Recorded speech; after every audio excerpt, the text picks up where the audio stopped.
Hello, it is Wednesday the 5th of July 2023 and this is Cancer Update 23. I normally put a reasonable amount of planning into what I'm going to talk about on each day, but I've not put a great deal of planning into what I want to talk about today because my life is in turmoil at the moment. In fact, I haven't even set up my dining room area to shoot this. I'm in my bedroom because so far today I haven't made it out of my bedroom. And you might also notice that I don't have a top on. So this is for two reasons. One is to be a visual representation that all in my life is currently laid bare.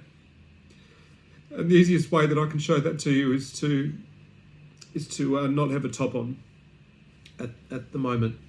So I've not got a top on, and my life is bare. The other reason is because 8:30 tomorrow morning I go in to get a thing called an INFUSAPORT. The INFUSAPORT is going to be inserted about here, and that is going to be used to infuse me with chemo drugs going forwards. So I just wanted to get a record that once upon a time I had a chest that didn't have medical devices installed in it.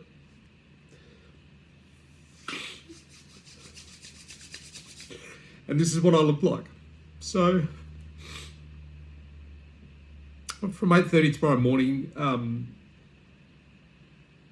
there will be visual indicators of medical intervention, and on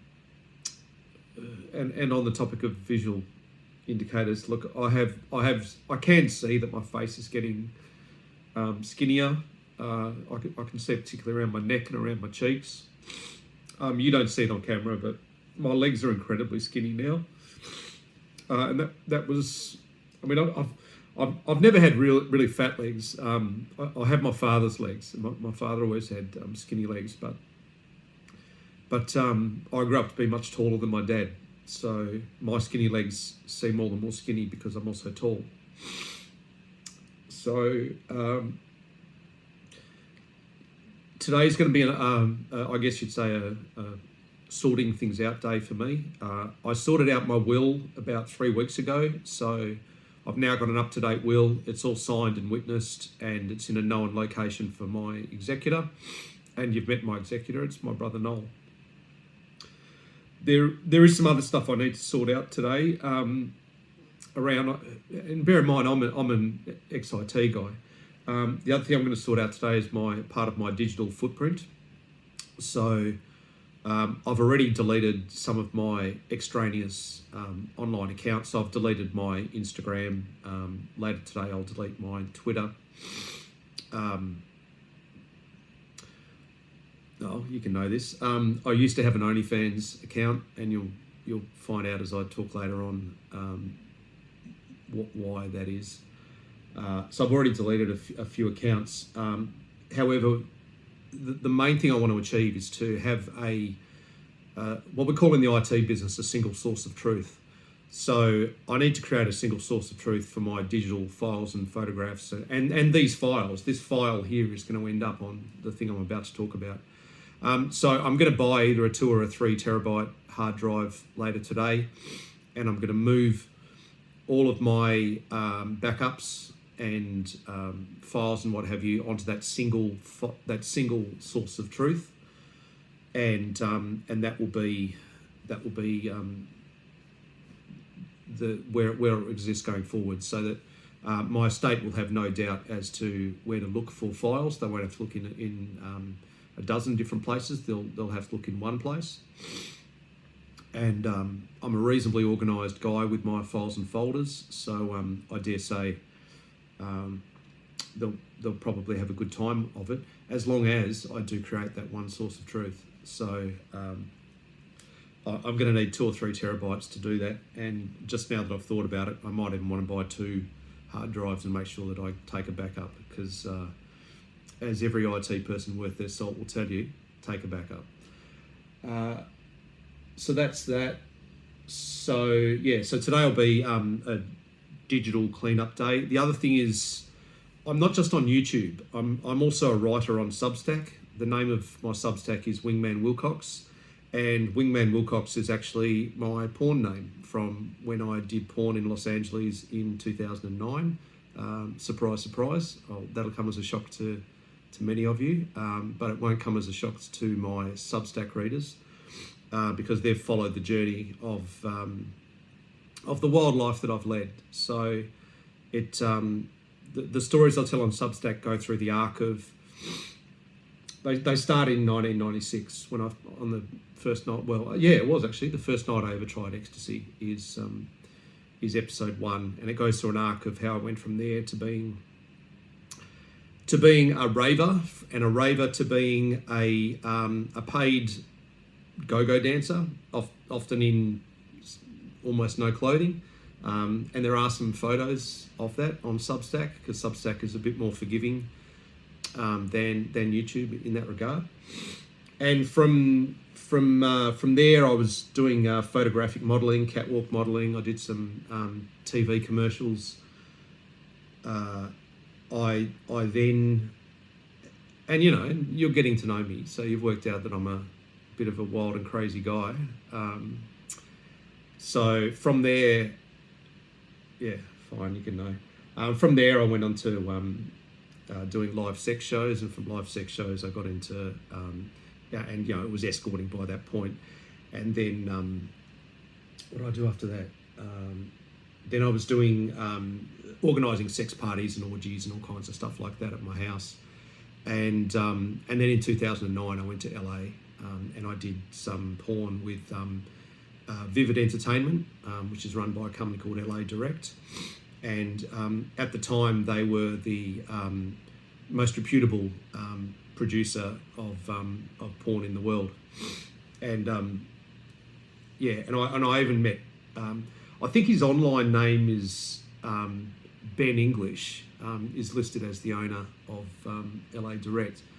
His real name is Derek, and Derek is a really imposing character when you meet him. He's I consider myself an alpha male.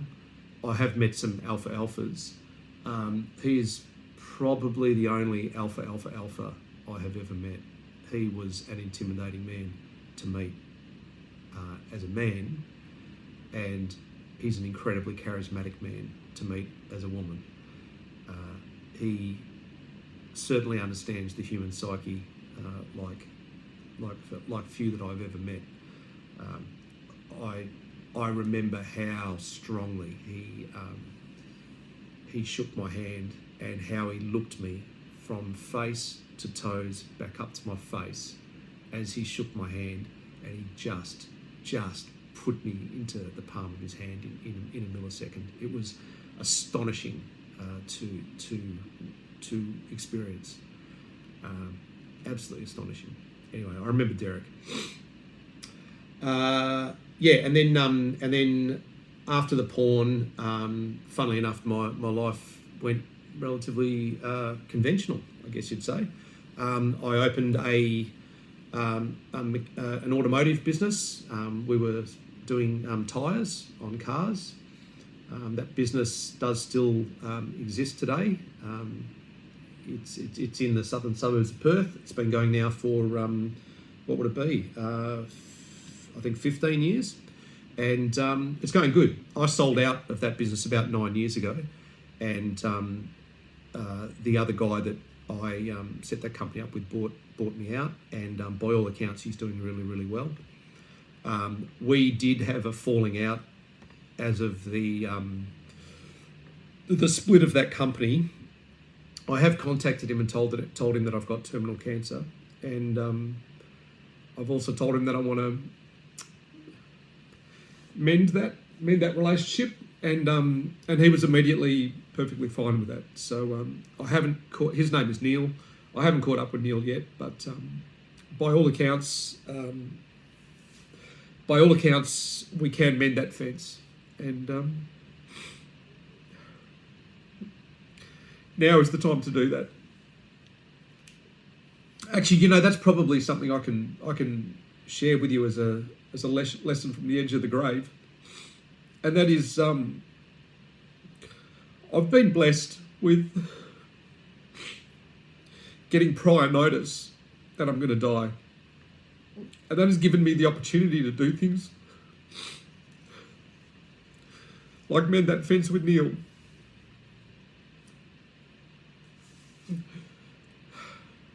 But not everyone gets prior notice of their death. And if I can give you one piece of wisdom from the edge of the grave, it's to mend the fences, because I'm lucky in that I got that warning that I'm going to die, and I've now had that opportunity to do things like contact Neil and organise to meet him and mend that fence. Had I died suddenly, I wouldn't have had that chance, and that fence would have stayed unmended. And plenty of people do die suddenly.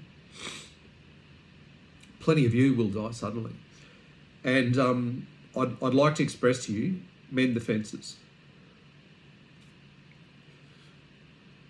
Because sometimes it's too late, and you'll wish you had, but you can't, because you're dead.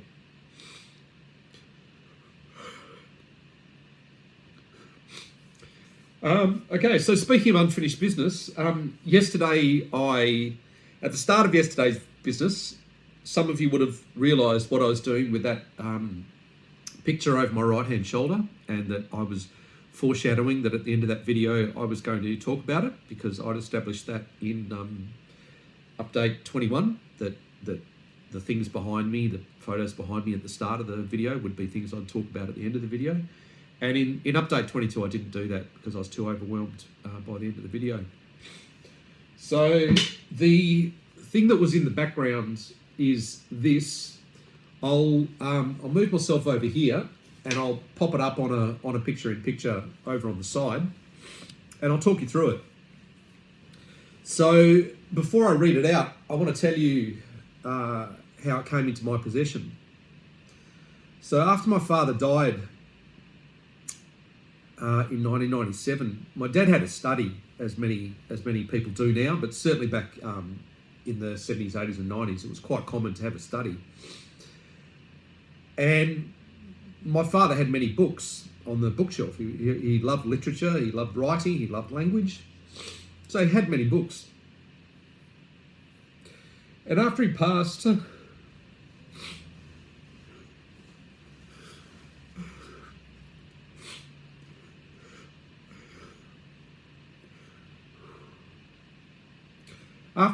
I spent a lot of time in his study remembering him and gazing over the books that he had in his bookshelf.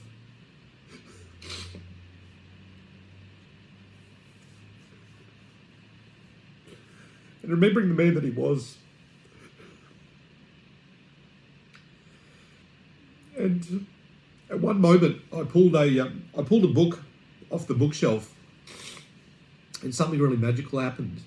As I pulled the book out of the bookshelf, a piece of paper came out of that book. And if you've seen the movie Forrest Gump, in the opening and the closing scenes, there is a feather. They use a white feather as a literary device. And the white feather flutters down to the ground. It gets caught up in the wind and it comes down. In my case, there was no wind. I was in a study. But certainly, as I pulled this book out, a piece of paper fell out of the book. And in my mind, it fluttered down to the ground. And of course, it caught my attention. So I picked it up and I looked at it. And this is what that piece of paper was. It is a... well, it's not a poem. It's maybe, I'm looking at it here as I say this. It's not a poem, but it's certainly my father thinking things through. And the title of the page is Enthusiasm. And then he says quotations, meaning. And this is where I said that I have a love of etymology, and I got that love of etymology from my father. And this is one example of my father demonstrating in his way that he was into etymology too. And the etymology of the word enthusiasm is en means in, and this is Greek. En means in, and theos means God. So the word enthusiasm literally means to have God in you. And as my father wrote here, it says God in us. And there's a lot in that.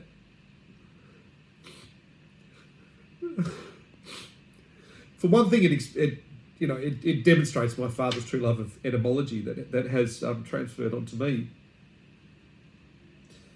The other thing is that word was obviously really important to my father.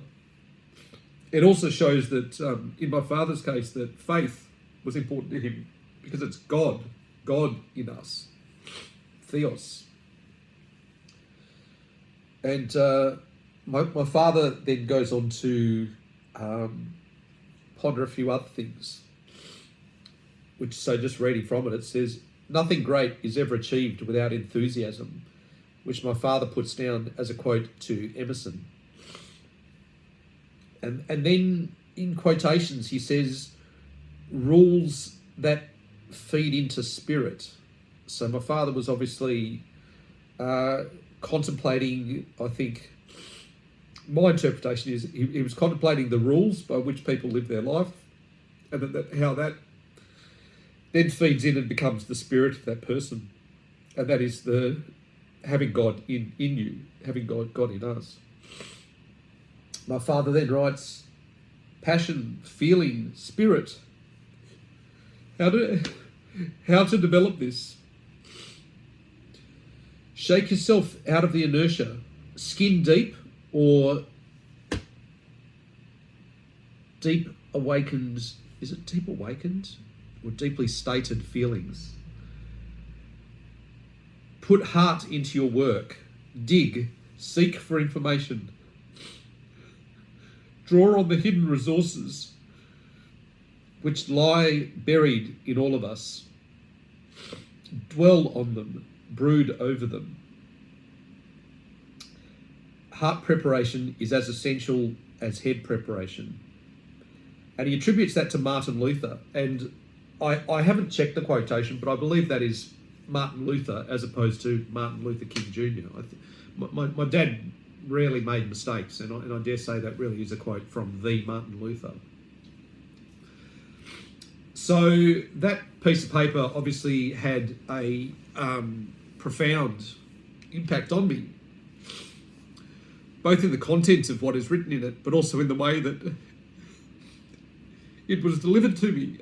The fluttering in the air as it fell from the book at my feet, and it felt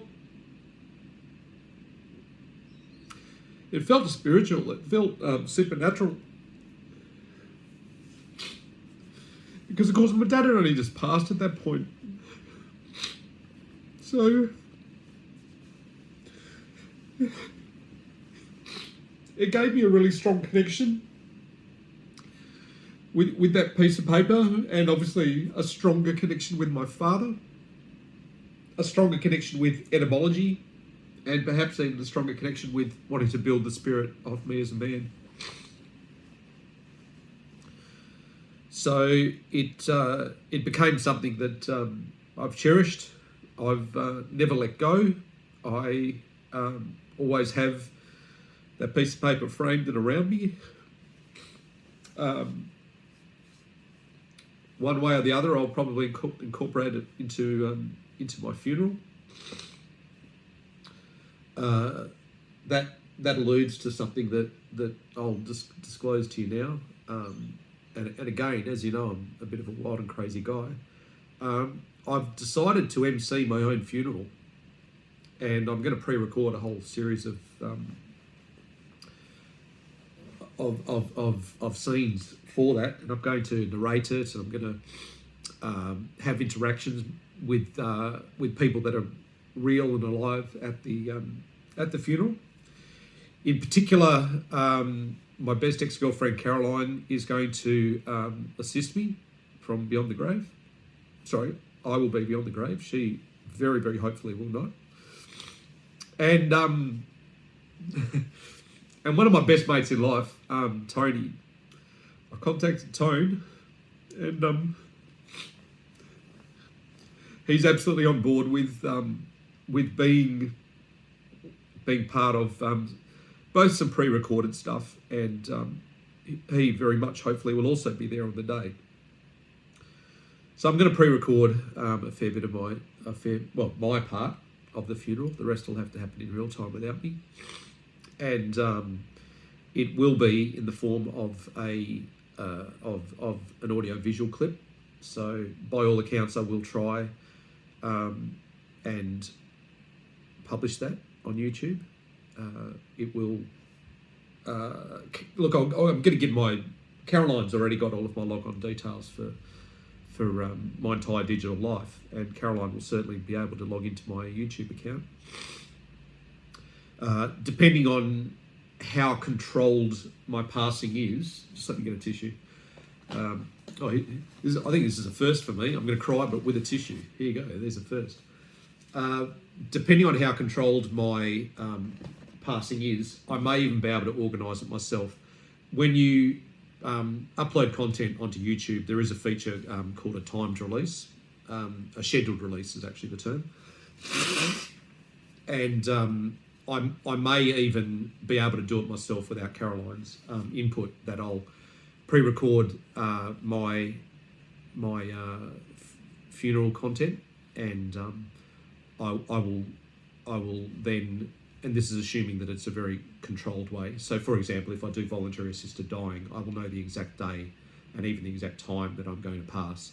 I will then also know the exact time and day of the funeral, and that will tell me the exact time and day that I can schedule the release to the public of my part of the funeral footage. I may also do a live stream. I know that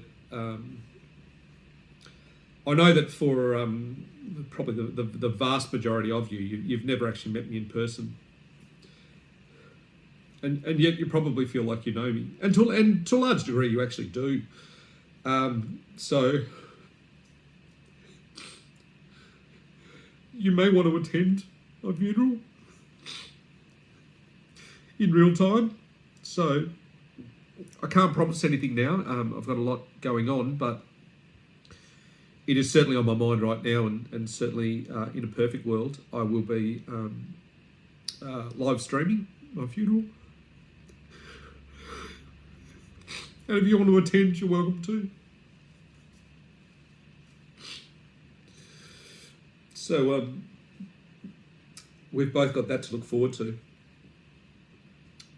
And I don't use the words looking forward to there incorrectly. I do want to have a good death. I do want to face death bravely.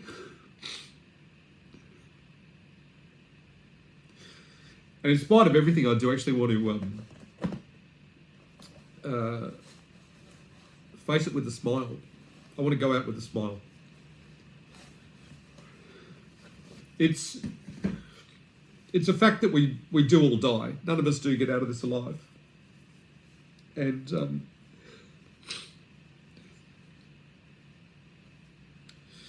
it's also a fact that between your birth and your death, if there's one thing you should aim for, it's happiness. Happiness and love and kindness. So, in spite of the fact that I'm crying now, I do want you to know that I am going to be striving to go out with happiness. I certainly made it to this point with happiness. And in a strange way, although these are, tears of sadness, I do also want to try and interpret them as tears of happiness, because I wouldn't be so sad. Let me say that again.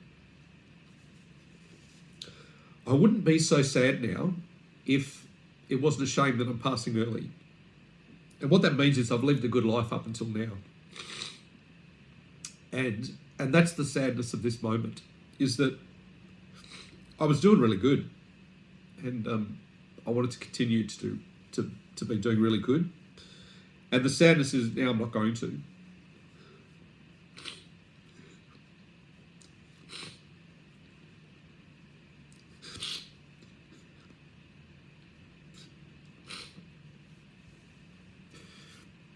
However, there are some happy positives to be taken out of that, and they need to be remembered. I forget the exact quote, but it's a quote from Dr. Seuss of all things. I forget the exact quote. I'm doing this off of memory, but I'll have a go at it. The quote goes something along the lines of, "Don't be sad that it has ended.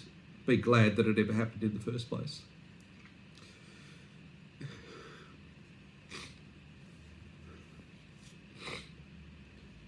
I will certainly be quoting those words. I'll look it up properly, and I will quote those words in my funeral. They're from Dr. Seuss, which means they're written for children. There is something really good about writing designed for children, and it's that it's simple language, but at times when you get stuff like Dr. Seuss, it's simple but very profound. And that is obviously great stuff to read, or to go through the reading and listening experience with a child. And perhaps that's why those words stick with me, because they are simple yet profound. And in my case now, highly applicable. And perhaps to you they're applicable too, because things in your life will finish as well. So don't be sad that they ended, just be glad that they happened in the first place. I probably need to end there. I've got to get on with sorting out my my digital footprint and getting all my files backed up. So I won't post to you again today, and tomorrow I'm up. I'm not a morning person, by the way. I'm a bit of a night owl generally. So my appointment tomorrow is at 8 o'clock to get the what's it called, an INFUSAPORT put in. I'm not going to record, edit, and publish a video before 8 a.m. tomorrow. I absolutely guarantee you. Which means the next update will be after I've already got my INFUSAPORT inserted here. So that'll be the news tomorrow. The notes talk about I always get this word wrong, anaesthetist. So I'm guessing I'm going to be under general anaesthetic, which I would say I'm glad about. And so I don't know how I'll feel. I don't know how I'm going to feel after that, in terms of whether I'm going to be well enough straight away to make a video, or well enough afterwards. If you've watched my colonoscopy video where I sing the Banana Split song in recovery, you'll know that it's a truth to say that I can record videos after I've come out of a general anaesthetic. I am capable of that. What mindset I will be in tomorrow after getting the INFUSAPORT put in is unknown to me at this time. But it's certainly my intent that I will make a video tomorrow, and I'll be showing you a very different part of my body just here. So thank you for listening, and thank you for being with me on this journey. I do feel the love. I feel a lot of love. The avalanche of comments that you have written to me, saying how much you care about me, and how much at this point you're praying for a miracle. as am I, really helps. Look, a couple of medical professionals and non-medical professionals have written to me and said, Paul, that doctor is being very honest with you, but I do want you to know that in my medical experience, occasionally miracles do happen. And I do acknowledge that. It is possible that that the chemo will not affect me particularly badly, that my PCI score will plummet, and perhaps even that I end up having the CRS and HIPEC operation, and I end up with a couple of years instead of, I end up, more at the 4-year mark than what I'm looking at the moment, which is, I appear to be at the moment unlikely to make 1 year, and more than likely. I don't want to use words like more than likely, because I don't know, but my feeling is I have less than a year at this point to go. I don't know when I go. We'll find out. Anyway, so yeah, I was saying thanks for your kind words of support. They do help. They really do. I had a conversation with one of you. I don't remember your online name, but you'll remember that it was you when I say this. One of you wrote to me and wished me thanks and said, I wish you well in your journey. And I wrote back to her and I said, thank you. And just so you know, comments like this actually really do help. They really do lift my spirits. And so thank you for making that what was a wonderful comment. And she wrote back to me and she said, wow, I didn't know that I actually did make a difference, that I actually was influencing you in a positive way. I'm really glad to hear that, and I will now keep writing my comments of support and care and love. And I was surprised that she was surprised that it wouldn't help. Maybe she thought that the message wouldn't get read, or if it got read, it would be read very just proofread or scanned or whatever. But at least at the moment, I am trying to read every comment, and at the start I was reading and replying to every single comment. That was how it started out. Then, which is probably where I am now, I try to read every comment, and I try to at least click like, and I often click the love button as well. And if there is something about that message that speaks to me, I then write a reply. That's where I am now. So I used to reply to every message. Now I can only reply to the ones that, firstly, that I find, and secondly, that speak to me. So please don't be offended if I don't write back to you in the comments. And as a demonstration of how I practice what I preach, I wrote to Jenny Apple and expressed my empathy with her situation. I didn't indicate my situation or allude to my channel or anything like that. I just sent a heartfelt, caring thoughts, the same as many of you will have. She didn't write back, or at least she hasn't yet, and I dare say if she hasn't by now, she probably won't to that message. And I took no offence. And the reason I took no offence is I think when I wrote that to her, I had about 2,000 subscribers. I checked this morning. At the moment, I've got 4,500 subscribers. Jenny at that time had, I think, about 67,500 subscribers. I think she's now got about 68,500 subscribers. It was a week ago or whatever. And I'm really struggling to reply to all of my messages. And if I'm struggling when I had 2,000 subscribers, I knew for a fact she would be well and truly struggling when she had 67,500 subscribers.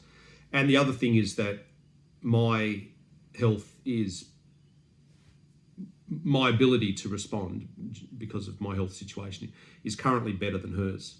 She's currently got an oxygen tube up her nose, and she's not in a great way, and certainly she's struggling more than me at the moment. So if I can't write back to all of my commenters when I've got 2,000 and my health is relatively good, what chance did Jenny have at 67.5 with an oxygen tube in her nose and all that goes along with that? So I didn't take any offence at all. And equally so, I don't want you to take any offence if I don't write back to you. I want you to know that in a perfect world, I would write back to every single one of you. We do not live in a perfect world. I think that's increasingly obvious as time goes by. Doesn't mean you shouldn't write it. You should write it. You should write it. And write it assuming I am going to read it, because I want to read it. I just don't know that I'm able to read it. And apart from anything else, if I don't read it, other people might. Other people will. And you will connect with... You'll connect with what I describe, and I think it is a sort of a recognised concept nowadays. What you're doing when you do that is you're connecting with the universal consciousness. And the universal consciousness in this case is be caring and loving to other human beings. And that makes me reflect on religion. And we do end up talking a fair bit about religion, both here when I'm speaking and certainly when you comment to me. There are a lot of there's a lot of religious language used, and we've all agreed that we're all fine with that. And if you're not fine with that, by the way, just click unsubscribe, because I don't want you on my channel. And whilst I'm not of the Christian faith, I am of the human experience. And what is common to all of the tolerant religions, which, if you remember back some time ago, I estimated that about 98% of religions, as far as I can tell, are tolerant and inclusive, and what I'd put an umbrella term around as nice. You know, they are, you know, that they teach you how to be a nice human being, and I think that's fine. Now, we need to put our feelings as to whether I believe in the Bible or the Quran or any of the other religious texts. We need to put that to one side because we may have different points of view on that. But there's one thing that we're really common on, and that's that all of those good, tolerant, inclusive religions talk about how to be a good person. And I hope it's obvious to those of you that are religious that atheist people want to be good people, agnostic people want to be good people. I'm a Yetzist, I want to be a good person. It's the human thing. And there's which leads into that I believe there's a universal consciousness or a universal concept of a if you like, a shared good karma between all of us. In the Christian Bible, it talks about do unto others as you would have them do unto you, which is a great way to live your life. And I think even a parent talking to a child would say, be nice to that other person.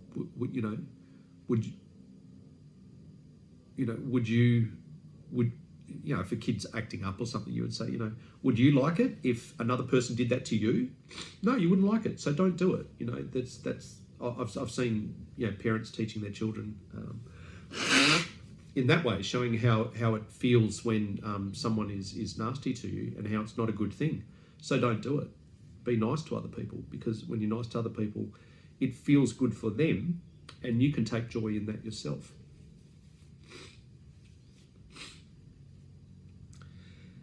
And that's why you should comment to me and wish me well. Because even if I don't read it, even if I don't comment, you are contributing to that global consciousness. And you're certainly doing unto others as you would have them do unto you. And you're certainly putting kindness out into the universe. And by all accounts, people that do that stand a whole lot better chance of having kindness returned to them. I'm not saying that good things don't happen to bad people and bad things don't happen to good people. I'd like to think that I am a living example that sometimes bad things happen to good people. What I am saying is there is something very real in the ideas of karma. And that what you put out to the universe is what the universe will return to you. So keep the comments coming, okay? Look, I need to get on with my day. I need to go and get a 3 terabyte hard drive and maybe even 2, and get on with my data cleansing. Thank you for listening to me. I didn't script any of this, as you might notice. I don't script any of them, by the way.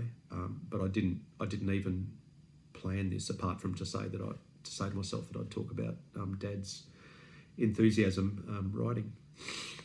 I certainly went on a bit. I've recorded 42 minutes. This is my longest one ever. And actually, funnily enough, I'm going to have to move some files off my hard drive before I can actually render this video. So there you go. So if you're watching this video, then I must have sorted out my data cleansing issues, my data storage issues. So thank you. Tomorrow is another point on the journey. It's the INFUSAPORT part of the journey. And I'm going to try and face it bravely. So I'll talk to you tomorrow. Thank you.